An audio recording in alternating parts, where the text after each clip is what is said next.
Hi, I'm a consultant and I run a consulting firm where we help our clients to move on to the next level of success and growth by unlocking their true potential. This video is out of a long-standing request of some of my friends who believe that I needed to share my thoughts and my wisdom with a lot more people than I do. I leave the judgment to you whether if it is of any use to you or not. I'll begin this episode with a quote from Albert Einstein, which goes like this: "The level of thinking that got you here will not take you to the place where you dream of being." So I would request you to open up your mind and be ready for a new thought. I might have something to say which could change your being, your existence, or help you move on to the next level of your growth and success. I firmly believe if you're watching this video, there is a reason why you are doing so, and it could just be the right thing that you needed to hear to help you move on to your own next level of growth. I have always been a searcher, and my search has led me on to various disciplines: tantra, astrology, numerology, science, and many more. What my brush with these disciplines and my search has told me or revealed to me is that there is a certain amount of convergence. Any sensible thought or any discipline converges into something common. And this convergence can be expressed in terms of some rules of nature which everybody could benefit from. And one's knowledge of these rules of nature would be very, very helpful for people to help them unlock their true potential. Why 9? 9 because there are 9 basic numbers in numerology, and each number corresponds to a particular planet. And this planet has a certain lesson that we need to learn. It has something that it has to tell us to help us in our own growth and development. I start my first episode, which is themed around the number 1, which is number of sun. Sun is actually the reflection of divinity, the true reflection, as we call it in Hindu astrology, a pratyaksh or a seen manifestation of divinity. So in Vedic astrology, wherever sun is placed is the place through which the divine power is flowing into that native's life. And the placement of sun in the natal chart actually indicates the proclivity or the drive that that individual will have. Why sun? What lesson does sun tell us in our own lives or in business? Is the fact that you need clarity of purpose when you're starting off. And many a times, a lot of people come to me who seem to be stuck at a particular place in their life, and they don't seem to be moving much. Whereas with the same kind of effort or even lesser effort, they see other people progressing. So what makes them, not live out their best, whereas, other people having their moment in the sun? So I'll unfold this episode in parallel tracks where, there are going to be some stories that I'm going to start off, some lessons that I'm going to start off, and they'll converge into what I eventually intend to communicate to you. So I'll begin this episode with some references to Yoga Vashisht, which is a very popular ancient text, and it is also the inspiration for some of the Hollywood movies like Inception and Matrix. So this book at certain places describes a godlike creature who is restless, lonely, whimsical. He creates and destroys at will. He creates something and he moves on. And then he creates something else, destroys the one that he's created. But whatever he creates is completely out of his imagination. He thinks and it materializes. To establish the scientific basis of imagination that I'm talking about, I'll take you back to a very interesting experiment that was done several years back, which is also referred to as a double slit experiment or Young's experiment in quantum physics. The intention of this experiment was to find out what governs the world. So if you observe the world at a very, very microscopic or subatomic level, it'll throw some light on how the world actually behaves in the seen space.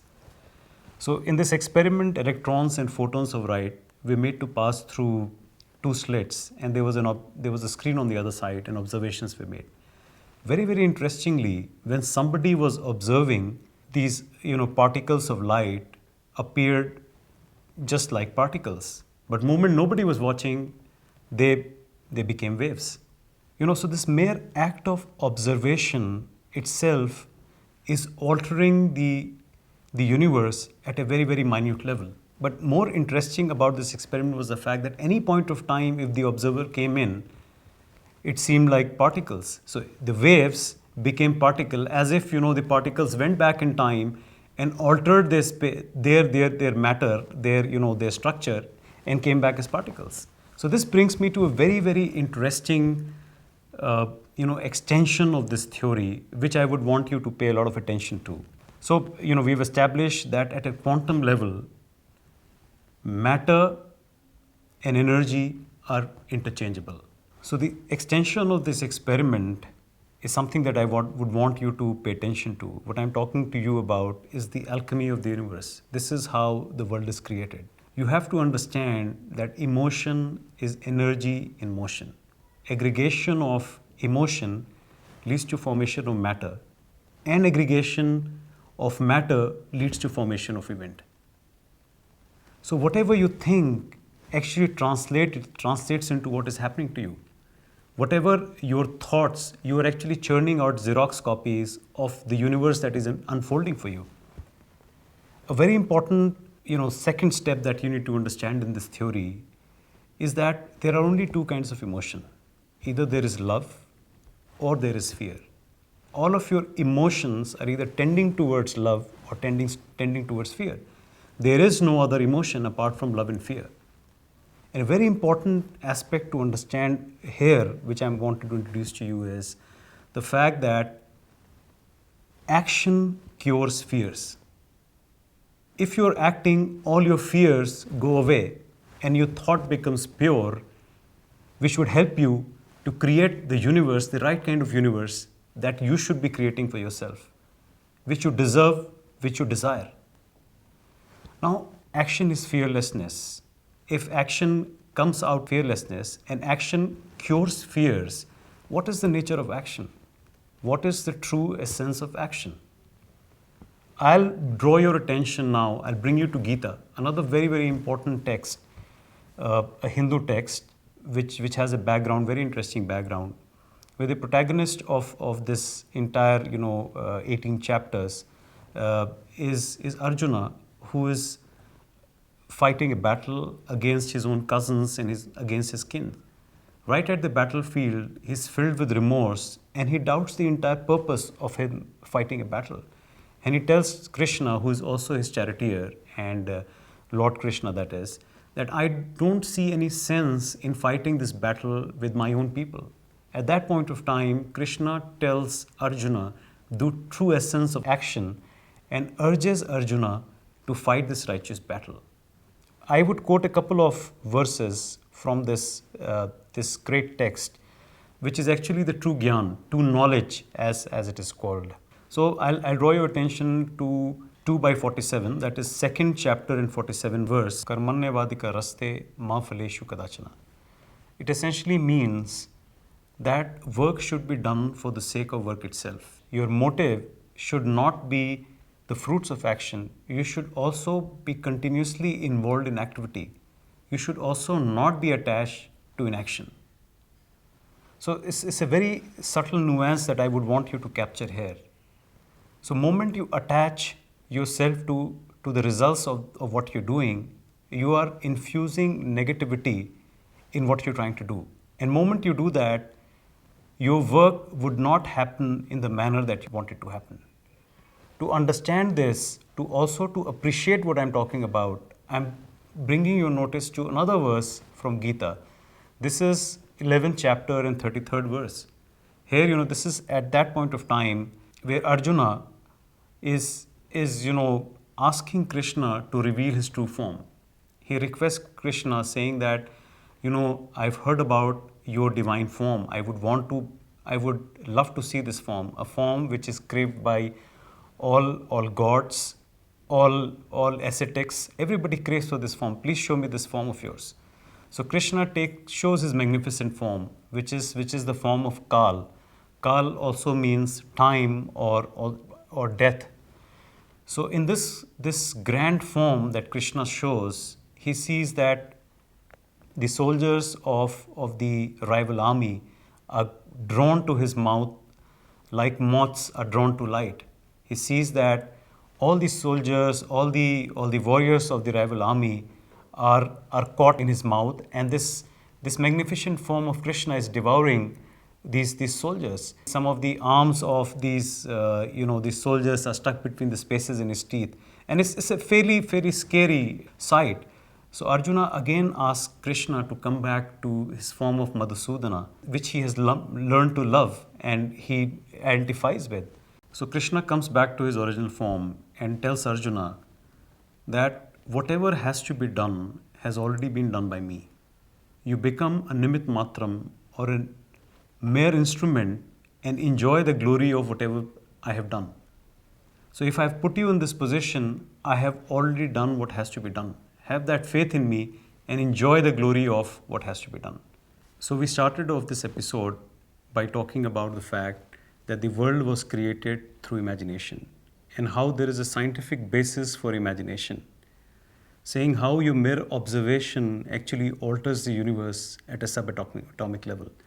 This brought us to the fact that what is the true essence of karma, or what is the alchemy of the universe. So alchemy of the universe is the fact that an emotion is energy in motion, and the fact that action cures fears. Then we discuss the true nature of action. The action has to be performed for the sake of action itself. And the fact that, whatever has to be done at some level has already been done. You be a mere instrument and enjoy the glory of what has already been done. So once you have understood what I have told you so far, it brings me to the final chapter, or final part of the story that I'm telling you. So the important thing here to understand is that your presence is very, very important. Your being there is extremely important. See, there are many a times that you go through life without really realizing being there. You go through a meal without realizing that you finished the meal, and it was such a tasty meal that you were having. It's only until the last morsel that you realize that you missed something. You take a swig of coffee, it's the last swig that you realize, oh, it was such a great coffee and I missed it completely because I was not there. I was thinking about something else. This is what brings me to a very, very important rule, which is called upping your awareness by 5%. See, most of the time we go through life without being there. So the destiny or the cosmic energy does not distinguish between what you want or what you don't want. It will bring to you what you deserve truly.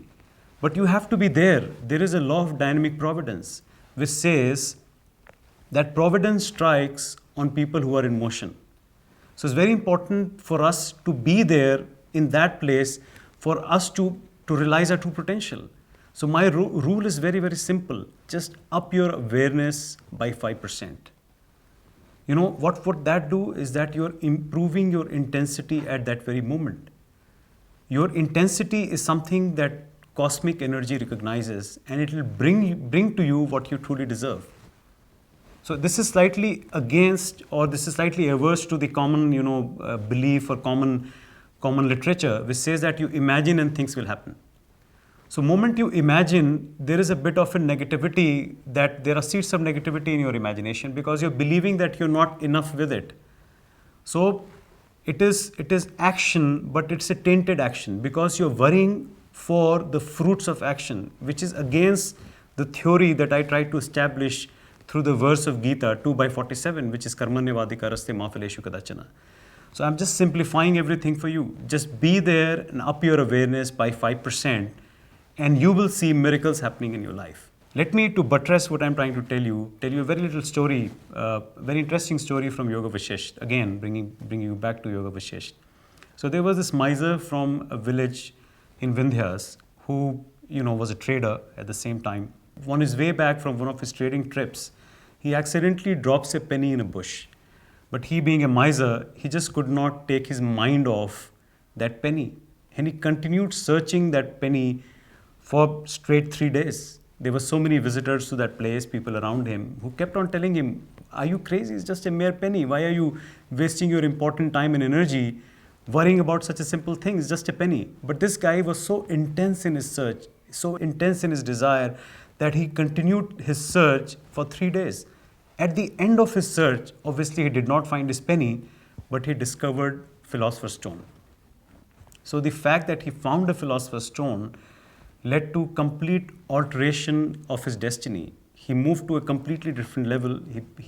Wealth and riches came to him, happiness came to him, and he realized his true destiny. So the important part is to understand that destiny does not distinguish between the intensity for a A thing or a B thing. What destiny is concerned about is your intensity. So moment you up your awareness by 5%, you're making the universe tip in your favor. And you're unfolding a series of events which will lead you to your ultimate destiny. So this is my first episode, Lessons of the Sun, upping your awareness by 5%.